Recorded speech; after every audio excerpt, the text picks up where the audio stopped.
नमस्कार दोस्तों, क्राइम तक में आप सबका स्वागत है। मैं हूं सुप्रतिम बैनर्जी। आज की कहानी मुंबई से है, देश के सबसे बड़े महानगर से। मुंबई में कई लोकेलिटीज़ आसपास है। शिवाजी नगर, पास में धारावी है, भिवंडी भी है। तो इसी इलाके में एक शख्स रहा करता है जो लोगों को ब्याज पर रुपए देने का काम करता है। और ये सिर्फ लोगों को ब्याज पर रुपए ही नहीं देता, बल्कि उसने कई सारे ऑटो रिक्शा भी खरीद रखे हैं और वो इन ऑटो रिक्शा को लोगों को रेंट पर देता है ताकि वो ऑटो रिक्शा चलाएं और उसका एक हिस्सा उसे दें और कुछ हिस्सा वो अपने पास अपने मेहनताने के तौर पर रखे। इस आदमी का नाम है नफीस खान तक्की। अब नफीस खान तक्की का, जैसा कि मैंने आपको बताया, पूरा काम ही लोन पर रुपए देने का है। तो जो लोग इस तरह का काम करते हैं, इंटरेस्ट पर रुपए देते हैं, उन लोगों को थोड़ा सा दबंग होना पड़ता है। मतलब मैं ये नहीं कह रहा हूँ कि दबंग होना चाहिए, लेकिन होना पड़ता है। इनके धंधे की ये मजबूरी है। मजबूरी ये है कि आपको पता है, लोगों के ज़ुबान की कीमत नहीं है। वो रुपए लेते हैं और वो वक्त पर लौटाते नहीं। तो ऐसे लोगों से पैसा रिकवर करना अपने आप में एक चैलेंजिंग काम हो जाता है। तो इसीलिए किसी को ब्याज पर रुपए देना और फिर वो रुपए हासिल करना, ब्याज हासिल करना, ये कोई आसान काम नहीं है। तो ये काम वही करता है जिसमें थोड़ा जो है वो जो सख्त जान हो, दबंग हो, या फिर अगर मैं थोड़ा क्रूड तरीके से आपको बताऊं तो जिसमें थोड़ी गुंडागर्दी करने की ताकत हो। ये एक फैक्ट है, सच्चाई है। यहाँ तक कि जो बड़ी बड़ी फाइनेंस कंपनियाँ और नेशनलाइज्ड बैंक्स हैं, उनके पास भी जो रिकवरी एजेंट होते हैं वो जो है थोड़े दबंग किस्म के होते हैं। तो खैर, ये नफीस खान तक्की भी ऐसे ही लोगों में था। और वो न सिर्फ ऐसे लोगों में था, वो जिन लोगों से रुपए वसूलना चाहता था और जो लोग रुपए देने में आनाकानी करते थे, उनको वो कई बार अगवा कर लेता था। और उसके पास भिवंडी इलाके में ही एक तहखाना नुमा जगह था, एक ऐसा कमरा था जहां ले जाकर वो उनकी पिटाई किया करता था। आप सारे लोगों ने बॉलीवुड के कई सारी फिल्में देखी हैं और उसमें इस तरह के गैरेजेस, तहखाने, वो भी आपने देखे होंगे। तो तक्की के पास भी उस तरह का तहखाना हुआ करता था, है बल्कि मैं ये कहूँगा। तो हुआ ये,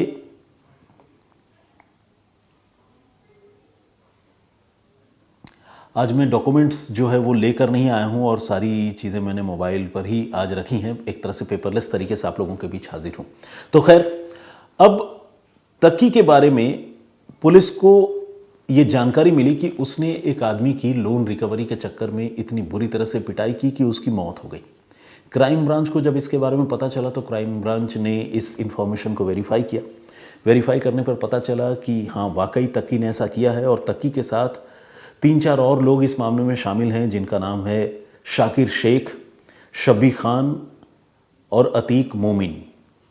पुलिस को यह भी पता चला कि इन लोगों ने अमन शेख नाम के एक नौजवान को अगवा किया था और उसकी हत्या कर दी थी, क्योंकि अमन शेख ने किराए पर तक्की से ऑटो लिया था चलाने के लिए और उसके रुपयों को लौटाने को लेकर, उसके रुपए पैसों को लेकर उसका तक्की के साथ कुछ विवाद चल रहा था। लेकिन अमन के साथ दुश्मनी की सिर्फ यही एक वजह नहीं थी। पुलिस ने जब छानबीन किया तो पता चला कि अमन शेख की कथित तौर पर तक्की की वाइफ से भी कुर्बत थी, नज़दीकियाँ थी। और इस नज़दीकी की वजह से भी तक्की अमन शेख से चिढ़ता था और इसलिए तक्की ने लोन उगाही के नाम पर या उस बहाने से अपने ग्रुप या गैंग के लोगों के साथ मिलकर अमन की इतनी पिटाई की कि उसकी मौत हो गई। पुलिस ने जब इस मामले की जांच की और जब इन्फॉर्मेशन सही पाई गई तो पुलिस ने इसी साल 12 जनवरी को चारों को गिरफ्तार कर लिया। तक्की, शाकिर शेख, शब्बी खान और अतीक मोमिन, ये चारों गिरफ्तार हो गए। ये जेल भी चले गए। अभी ये सारे लोग जेल के अंदर थे कि इसी बीच एक आदमी शिवाजी नगर पुलिस स्टेशन पहुंचा। और शिवाजी नगर पुलिस स्टेशन पहुंचकर इस आदमी ने यह शिकायत की, ये बताया कि उसे उसी लोकेलिटी का एक आदमी जिसका नाम नफीस खान तक्की है, वो जान से मारने की धमकी दे रहा है। तक्की उसे ये कहता है कि अगर उसने रुपए पैसे जो भी उससे ब्याज के तौर पर या मूलधन के तौर पर लिए थे, अगर वो उसने नहीं लौटाए तो उसका वो बहुत बुरा हाल करेगा और कहीं ऐसा ना हो कि वो भी पापा की तरह गायब हो जाए।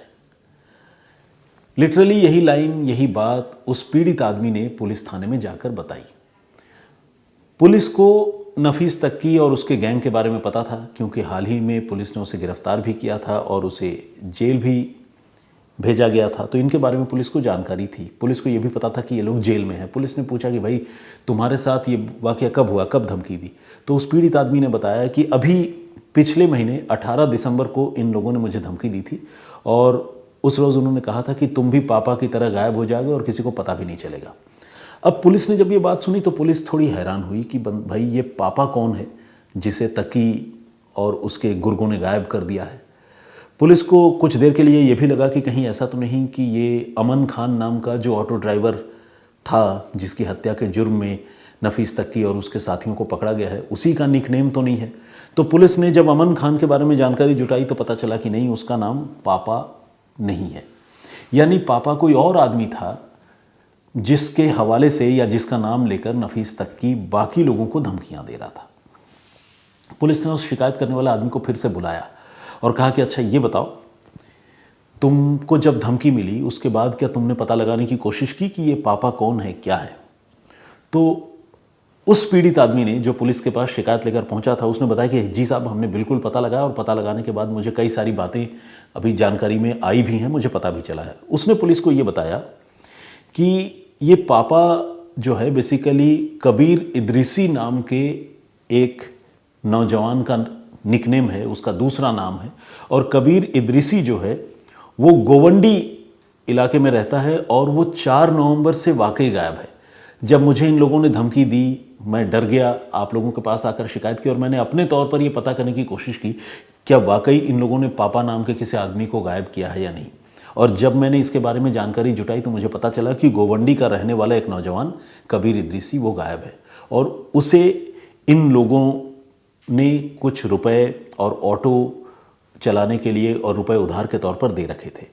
तो जब इस आदमी ने, जो नया पीड़ित था, उसने जब इसके बारे में पुलिस को बताया तो पुलिस के कान खड़े हो गए। पुलिस को एक बात समझ में आ गई कि उन्होंने अमन खान नाम के एक आदमी के कत्ल के इल्ज़ाम में जिन 4 लोगों को गिरफ्तार करके जेल भेजा है, वो चारों लोग एक और आदमी को भी पहले गायब कर चुके हैं। अब जिसे गायब कर चुके हैं वो जिंदा है या मर चुका है, इसका पता लगाना ज़रूरी है। यानी कबीर इदरीसी के बारे में और ज़्यादा जानकारी जुटाने की ज़रूरत है। तो पुलिस ने जब जानकारी जुटाई तो पता चला कि कबीर इदरीसी तो नवंबर में जब से गायब हुआ है तब से वो गायब है और उसके बारे में उसके घर वालों को भी कोई जानकारी नहीं। लेकिन पुलिस को छानबीन करते हुए ये पता चला कि उसकी पत्नी धारावी इलाके में रहती है और वो भी अपने पति का बहुत दिनों से इंतज़ार कर रही है क्योंकि उसका पति गायब हो गया है। अब पुलिस की एक टीम, जो शिवाजी नगर पुलिस स्टेशन की टीम है, वो धारावी पहुंची और धारावी में जाकर उसने कबीर इदरीसी उर्फ पापा की पत्नी से बात की। उस महिला से पुलिस ने पूछा कि भाई तुम्हारे पति क्या गायब हैं और कब से गायब है, क्या मामला है, हमें बताओ।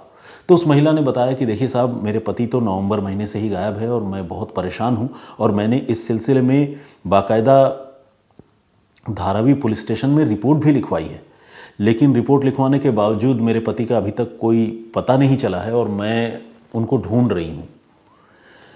अब जब पुलिस के लिए ये बात रिकन्फर्म हो गई, या आप ये कहें कि पुलिस ने जब डबल चेक किया और डबल चेक करने के बाद पुलिस इस बात से कन्विंस्ड हो गई, मुतमईन हो गई कि हाँ पापा नाम का आदमी वाकई गायब है और उसके घर वाले भी परेशान हैं, तो पुलिस ने उसके बारे में और ज़्यादा जानकारी जुटाने की शुरुआत की।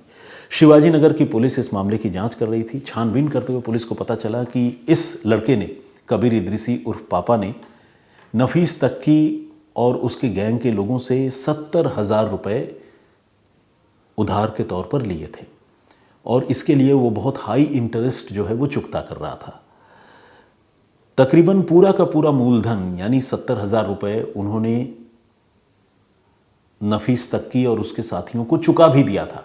ब्याज के कुछ रुपए रहते थे जिन रुपयों को लेकर नफीस तक्की के साथ कबीर इदरीसी उर्फ पापा का कुछ विवाद चल रहा था और इस विवाद में तक्की और उसके जो साथी हैं, जो बाकी के गुंडे हैं, वो लगातार इस पापा नाम के लड़के को डरा रहे थे, धमका रहे थे और वो लगातार भागता छुपता फिर रहा था। हालत ऐसी हुई कि धारावी इलाके में बाकायदा 5,000 रुपये के इनाम का ऐलान तब नफीस तक्की ने किया और उसने ये बताया कि जो भी कबीर इदरीसी उर्फ पापा के बारे में उसको कोई जानकारी देगा वो उसे 5,000 रुपये का इनाम देंगे।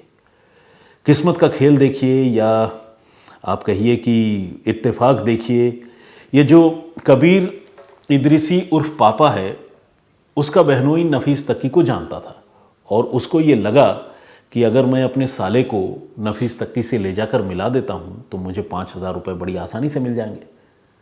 उसको लालच आ गया, उसने धोखे से कबीर इदरीसी उर्फ पापा को अपने साथ लिया और लेकर सीधे पहुंच गया नफीस तक्की के ठिकाने पर, उस खुफिया ठिकाने पर, उस तहखाने तक जहां नफीस तक्की लोगों को पकड़कर उनके साथ जुल्म सितम किया करता था, अत्याचार किया करता था। यहाँ जब पापा ने अपने आप को नफीस तक्की और बाकी गुंडों के सामने पाया तो उसके सामने अब झूठ बोलने या वहाँ से भागने या बचने का कोई रास्ता नहीं था। वो वादा करने लगा कि वो बाकी के रुपए लौटा देगा क्योंकि वो डर गया था। हालांकि बहुत सारे पैसे ऑलरेडी नफीस तक्की और उसके साथी इससे वसूल चुके थे और वो और ज़्यादा पैसे नहीं देना चाहता था, लेकिन इसके बावजूद जब वो फंस गया तो उसके पास कोई चारा नहीं था। ये 4 नवंबर की बात है। 4 नवंबर को कबीर इदरीसी उर्फ पापा को उसका बहनोई खुद लेकर गया था नफीस तक्की के पास और यही वो आखिरी दिन है जब कबीर इदरीसी उर्फ पापा को किसी ने जिंदा देखा। 4 नवंबर के बाद फिर किसी ने भी कबीर इदरीसी एलियस पापा को नहीं देखा था, यहां तक कि उसके घर वालों ने भी नहीं, किसी ने भी नहीं। और तभी 3 दिन का इंतजार करने के बाद उसकी बीवी ने बाकायदा अपने पति की गुमशुदगी की रिपोर्ट धारावी के पुलिस स्टेशन में दर्ज भी करवाई थी। अब जब ये बात पुलिस को पता चली और पुलिस को ये कंफर्म हो गया कि आखिरी बार नफीस तक्की और उसके गैंग के लोगों ने ही कबीर इदरीसी पापा को अगवा किया था, तो उन्होंने फिर इस गैंग के गुर्गों से पूछताछ करने का फैसला किया। कुछ गुर्गों को उसने बाहर से उठाया जो बाहर थे, यानी अमन खान के कत्ल में जेल नहीं गए थे। बाकी नफीस तक्की और शाकिर शेख जैसे कुछ लोग जो अमन खान के कत्ल के मामले में पहले से जेल में बंद थे, उनको पुलिस ने जेल से प्रोडक्शन वारंट पर लिया या रिमांड पर लिया, जो भी आप कहें, और उसके बाद उनसे भी पूछताछ की। शुरू में इन लोगों ने पुलिस को भटकाने की कोशिश की, लेकिन जब पुलिस ने सख्ती की और सबूतों से सामना करवाया, बताया कि पापा गायब है, तुमने धमकी दी थी, तब उन्होंने सच्चाई कबूल कर ली। उन्होंने कहा, जी मालिक, हम लोग अभी तो अमन खान के कत्ल के मामले में जेल में बंद हैं, क्राइम ब्रांच ने हमें पकड़ा है, लेकिन यह भी सच है कि हमने कबीर इदरीसी उर्फ पापा नाम के एक और लड़के की हत्या की है और उस लड़के की हत्या भी हमने रुपए पैसे की वसूली के सिलसिले में की है। उसके साथ इतनी मारपीट की कि उसकी मौत हो गई और उसकी हत्या करके उसकी लाश हमने सायन पनवेल इलाके में कमोठे एरिया है, वहाँ पर एक गंदे नाले में फेंक दी थी। और ये वही नवंबर का महीना था, 4-5 नवंबर की तारीख होगी जब हमने उसकी हत्या करके उसकी लाश वहाँ फेंकी थी। ये बात जब पुलिस सुनी तो पुलिस पहले से ही शक कर रही थी, पुलिस और परेशान हो गई क्योंकि अब कत्ल का एक और मामला सामने आ गया। कत्ल के एक मामले को पुलिस ने सुलझाया था, अभी एक मामला पूरी तरह सुलझा नहीं था, तब तक दूसरा मामला सामने आ गया। तो इस मामले में तो गुनहगारों ने अपना जुर्म कबूल लिया, लेकिन अभी तक कबीर उर्फ पापा की लाश बरामद नहीं हो पाई है। पुलिस उस लाश की तलाश कर रही है और जो भी गुनहगार इस मामले में कॉमनली इन्वॉल्व हैं, यानी अमन खान के कत्ल के मामले में और पापा के कत्ल के मामले में, उन लोगों को तो पुलिस गिरफ्तार करेगी ही, वो ऑलरेडी जेल में हैं। लेकिन जो लोग अमन खान के कत्ल के मामले में इन्वॉल्व नहीं है लेकिन इस ग्रुप के साथ काम करते हैं और कबीर इदरीसी यानी पापा के कत्ल में जिन लोगों ने अपना रोल अदा किया है, जिनकी कोई भूमिका है उसमें, उसको भी पुलिस अब गिरफ्तार करेगी और साथ में जेल भेजेगी।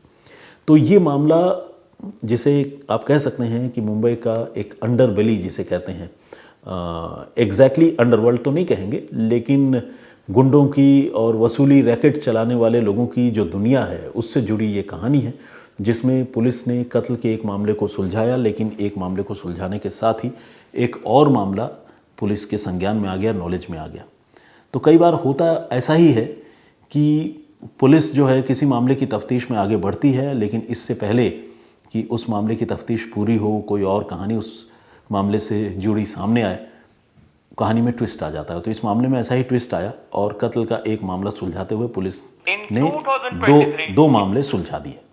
तो खैर ये थी पूरी कहानी। लेकिन इस कहानी को ख़त्म करने से पहले, इस सिलसिले को ख़त्म करने से पहले, हमने आपको कल एक वाक़या सुनाया था जिसमें बताया था कि किस तरह से पुणे में, महाराष्ट्र में हिंजवाड़ी इलाके में एक लड़की की हत्या हुई और कातिल जो है वो हत्या करने के बाद वो जगह भूल गया जहां उसने हत्या की थी। क्या है वो मामला, अगर आप वो जानना, सुनना, समझना चाहते हैं तो क्राइम तक के प्लेलिस्ट में जाकर उसको सुन सकते हैं। कुछ लोगों ने कमेंट किया है, बहुत बहुत स्वागत है सारे लोगों का जो हमारा ये शो देखते हैं, जो कमेंट कर पाते हैं उनका भी, जो नहीं कर पाते हैं उनका भी। होमी राय ने कमेंट किया है, बहुत धन्यवाद आपका। सकत्तर सिंह ने भी कमेंट किया है, ये अमृतसर से हैं और इन्होंने स्टोरी को काफ़ी दुखद यानी सैड बताया है। क्राइम तक की ज़्यादातर कहानियाँ दुखद ही होती हैं, आप जानते हैं, क्योंकि हम अपराध की ही बात करते हैं। और योगा विथ विकास हैं, इन्होंने कमेंट किया और इन्होंने कहा है कि किसी भी बच्चे को या बच्ची को भी सिर्फ शिक्षा देना ज़रूरी नहीं है, उनके अंदर संस्कार भी होने चाहिए, क्योंकि संस्कार जो है किसी इंसान को अच्छा इंसान बनने में उसकी मदद करते हैं। मामूनी बोरगोहाई ने कमेंट किया है, बहुत दिनों के बाद इनका कमेंट है। आप नॉर्थ ईस्ट से हमें देखती हैं, फॉलो करती हैं, बहुत बहुत स्वागत आपका मामूनी जी। और काफ़ी लंबा चौड़ा कमेंट उन्होंने लिखा है, तसल्ली से पढ़ूंगा।